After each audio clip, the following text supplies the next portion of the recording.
Next రాబోవు దసరా నవరాత్రులు 10 రోజులు కూడా ఇక్కడ అమ్మవారికి డైలీ ఒక అవతారం రూపంలో అమ్మవారికి అందరికీ దర్శనమిస్తుంది. కాబట్టి భక్తాదులందరి పేరు కూడా అమ్మవారి యొక్క కృపాకటాక్షలు ఉండాలని కోరుతున్నాను. శ్రీమాతే నమః. ఈరోజు 2వ వార్షికోత్సవం సందర్భంగా గుడి నూతన విగ్రహ ప్రతిష్టాపన జరిగి 2 సంవత్సరాలు పూర్తి చేసుకున్న సందర్భంగా ఇవాళ వార్షికోత్సవం జరుపుకోవడం జరుగుతుంది. ఈరోజు ఉదయం నుంచి అనేక కార్యక్రమాలు, అమ్మవారికి కుంకుమార్చన, తర్వాత అభిషేకము, తర్వాత హోమము, తర్వాత గణపతి పూజ, ఇవన్నీ కార్యక్రమాలు జరుగుతాయి. ప్రతి మంగళవారం శుక్రవారం కూడా మహిళల ఇక్కడ లలిత పారాయణం జరుగుతుంది. అదేవిధంగా ఈ నవరాత్రులు కూడా ఘనంగా జరుపుకోవడానికి కమిటీ వారు నిర్ణయించడం జరిగింది. అమ్మవారి కృపాకటాక్షాలు అందరికీ ఉండాలి, అందరూ పాల్గొని నవరాత్రులు కూడా విజయవంతం చేయాలని కోరుకుంటున్నాను. శ్రీరామ్. శ్రీ కట్టమైసమ్మ పాదకొండ అమ్మవారి విగ్రహ ప్రతిష్టాపన అయిన తర్వాత ఇది 2వ సంవత్సరం వార్షికోత్సవం జరుపుకుంటున్నారు. మరి ఇక్కడ ప్రతి శుక్రవారం మంగళవారాలు శ్రీ లలిత సహస్రనామ మహిళలు అందరూ కూడా చక్కగా ఇక్కడ భజన కార్యక్రమాలు కానీ, పూజలు కానీ, యాగాలు కానీ ఇక్కడ అన్నీ కూడా నిర్వహిస్తారు వాళ్ళు. మరి ఈ ఆలయాన్ని ఇదే విధంగా అప్పుడు చిన్నగా ఉండే తర్వాత రాను రోజు చాలా పెద్ద గుడి విఠల్ నాయక్ గారు కానీ, మరి ఆలయ కమిటీ గారు కానీ, కాలనీ వాసులు పెద్దలందరూ కూడా కలిసి ఆలయాన్ని పెద్దగా నిర్మించారు. ఇది రానున్న రోజుల్లో ఖచ్చితంగా ఈ పక్కన 1000 గజాలు మేము అనుకోవడం జరిగింది. ఈ 1000 గజాల ద్వారా ఖచ్చితంగా ఎమ్మెల్యే గారికి కోరుకోవడం జరుగుతుంది. ఈ 1000 గజాలు ఏదైతుందో ఈ పార్క్ ద్వారా కానీ ఆలయ కమిటీకి షెడ్ ద్వారా పెద్ద భవన నిర్మాణానికి ఎమ్మెల్యే గారు మరి ప్రస్తుతం వీళ్ళందరూ కూడా సహకరించాలని చెప్పేసి కోరుతూ అవకాశం.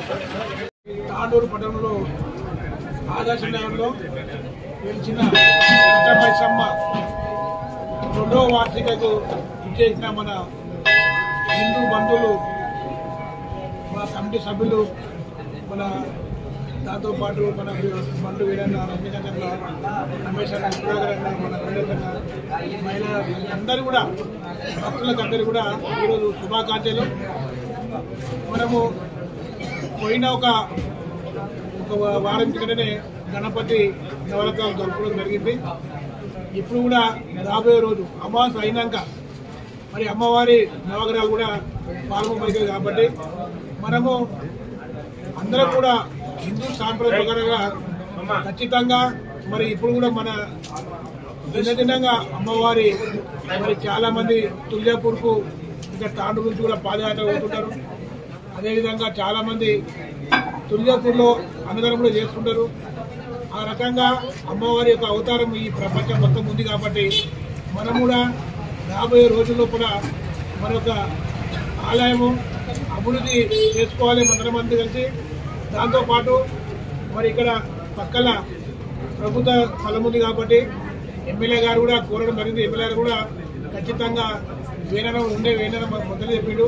ఖచ్చితంగా ఒక 1000 గజం ఇప్పిస్తాం. దాంతోపాటు మహిళా వాళ్ళకు కూడా ఇక్కడ ఏం కావాలో అది కూడా ఖచ్చితంగా ప్రయత్నిస్తారు. కాబట్టి మరి ఈరోజు మరి భక్తులు ఇంతమంది పెద్దగా వచ్చి మనొక 2వ వార్షికము విజయం చేసినందుకు అందరూ కూడా మన గుడి సభ్యుల తరపు నుంచి అందరి తరపు నుంచి కూడా ధన్యవాదాలు తెలుపుకుంటూ జై హింద్, జై కట్టమైసమ్మ, జై భవానీ మాత.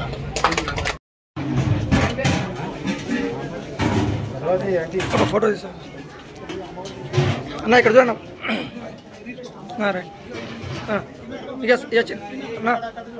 ఒక నిమిషం సార్. సార్ మేమందరం కోరేనా?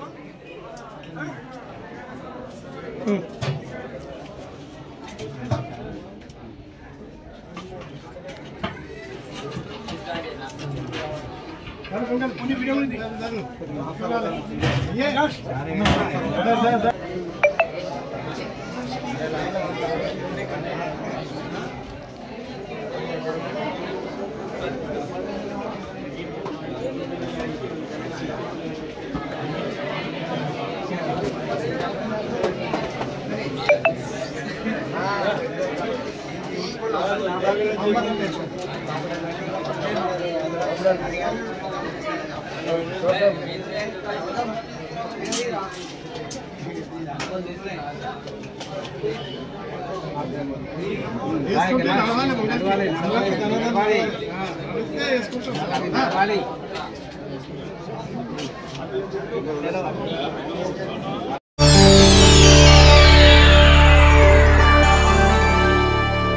చేయండి, షేర్ చేయండి. కోసం ఛానల్ ని సబ్స్క్రైబ్ చేయండి. అలాగే ఇక్కడ ఉండే ఈ గంట సింబల్ ని క్లిక్ చేయండి. మేము అప్డేట్ చేసే ప్రతి వీడియో నోటిఫికేషన్స్ మీకు వచ్చేస్తాయి.